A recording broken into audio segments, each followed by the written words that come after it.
And so there is something that happens, or something that is happening. It's emergent, it's unfolding, it's coming into being at that union, at that place in the field where we come together, where our shared love of the truth, our love of reality, because we wouldn't be here together without that. Even though it may look different, it may have slightly different flavors to it. It is that shared love of the truth that has us here together, our love of the sacred, however that manifests for us, or whatever language or metaphors or images that are most resonant. God, the sacred, our true nature, spirit, source, the Tao, the self, the beloved, the friend for the Sufis.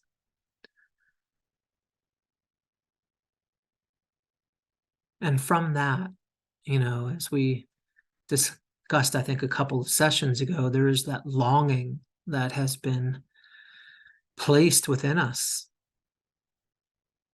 within each of us, inside that secret chamber in each of our hearts.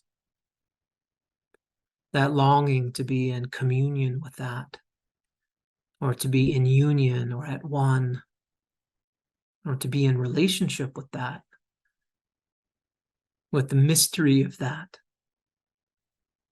And then to be an open, sensitive, transparent vessel in which that love can find its way here into this world, into a world that I think we might all agree could really use that about right now.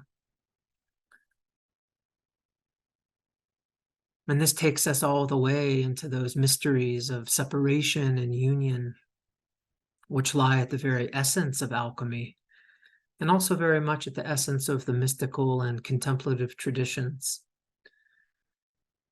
There can be no union without there being separation first.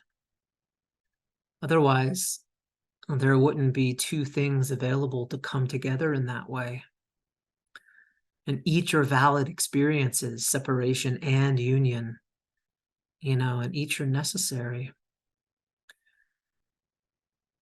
And so, yes, it's definitely my experience that even in those times when we're not together here live, which again is most of the time, there is a way that we're linked together in this shared love of the truth, of reality.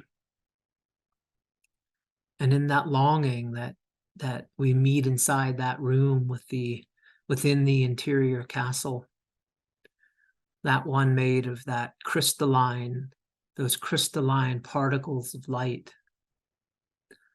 I love Teresa of Avila's description of the soul, and I know I refer to it frequently, but she said, I thought of the soul as resembling a castle formed of a single diamond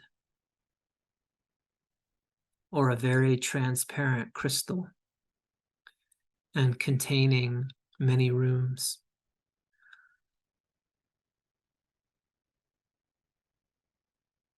I mean, you can almost just feel that, just sense that. And we can become conscious of this, perhaps in those quiet moments during the day and night, whether for us that's in prayer or meditation,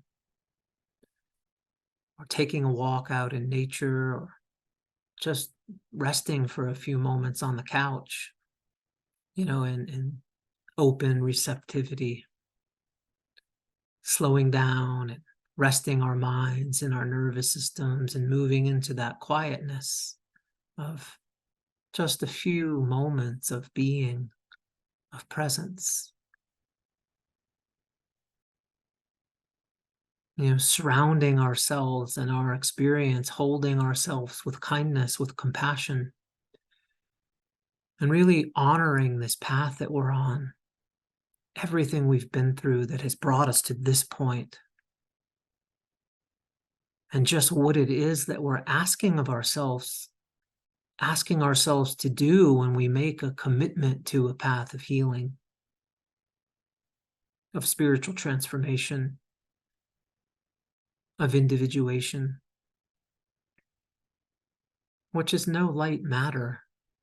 It's no small thing when we make that sort of high voltage commitment, that arrangement with the angels, with the gods and the goddesses, with the self. We open those doorways and those portals for everything that has remained unlived and unresolved within us to come into the light of awareness.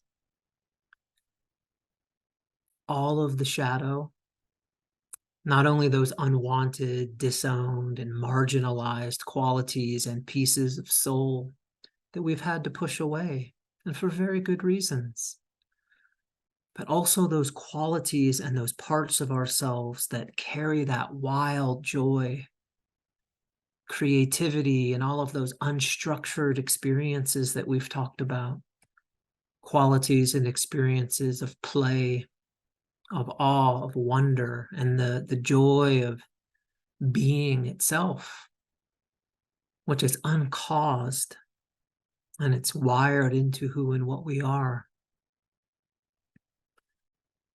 And we're asking that we bring light into the darkness, that we really go against the status quo, that we come out of the matrix, the status quo of the family, of the culture, of the collective, and all of the intergenerational transmission of trauma, misperception, narcissism, attachment wounding, and the trance, the density and the trance that goes along with all of that. It's like a dense, thick forest that we're illuminating with presence, with compassion, with mercy, with grace, and with love. Because I think in the end, it really does come back to that.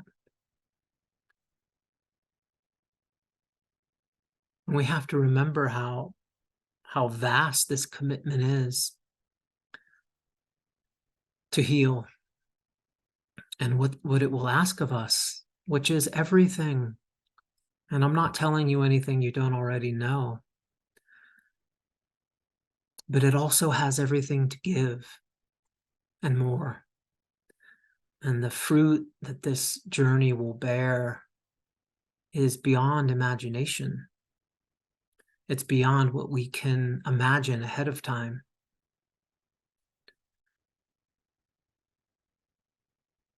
I mean, we're asking so much of ourselves, and it's important to really respect that.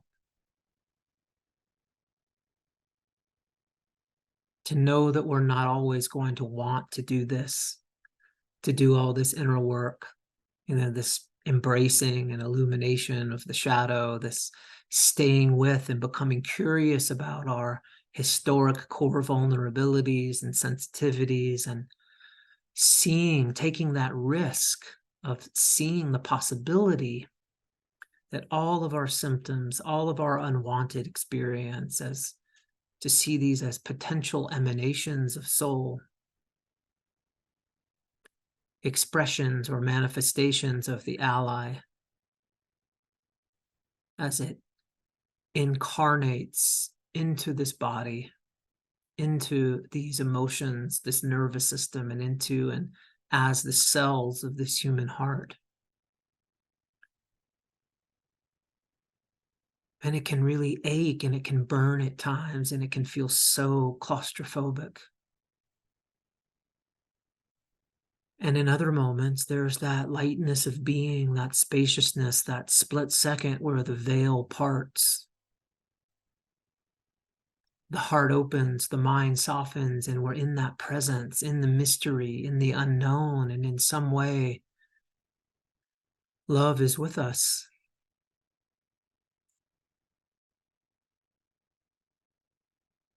And so from here, we might come to see the role of prayer or meditation or silence or emptying the cup, ultimately is a practice of listening, of attunement to the soul, just to use that, that language, which is really pointing to that place of depth within us, of beauty, of meaning, of what matters most to us.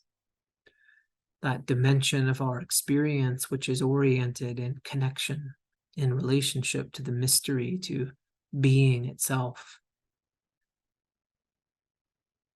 And so prayer or meditation, then our daily practice, our ongoing practice, and art and creative expression is ultimately to listen to how the unconscious, to listen to how the soul is expressing itself, how it's appearing. It's that devotion or that fidelity to not just what we're thinking,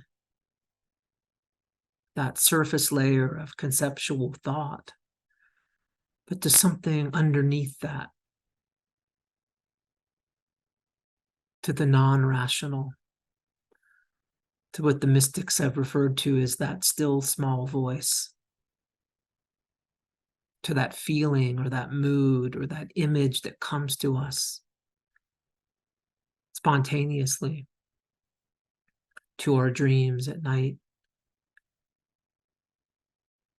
that are always speaking to us, to that phrase that comes out of nowhere, to the image of that bird flying, and then for us following that bird and seeing where she goes, where she takes us, following her to a stone or a rock on the side of the creek or the river, and sitting there with her and listening and looking into that creek, that river. And this metaphor of listening, I think, is really one that expresses the spirit of this prayer, this meditation, this attunement to what's moving in the soul,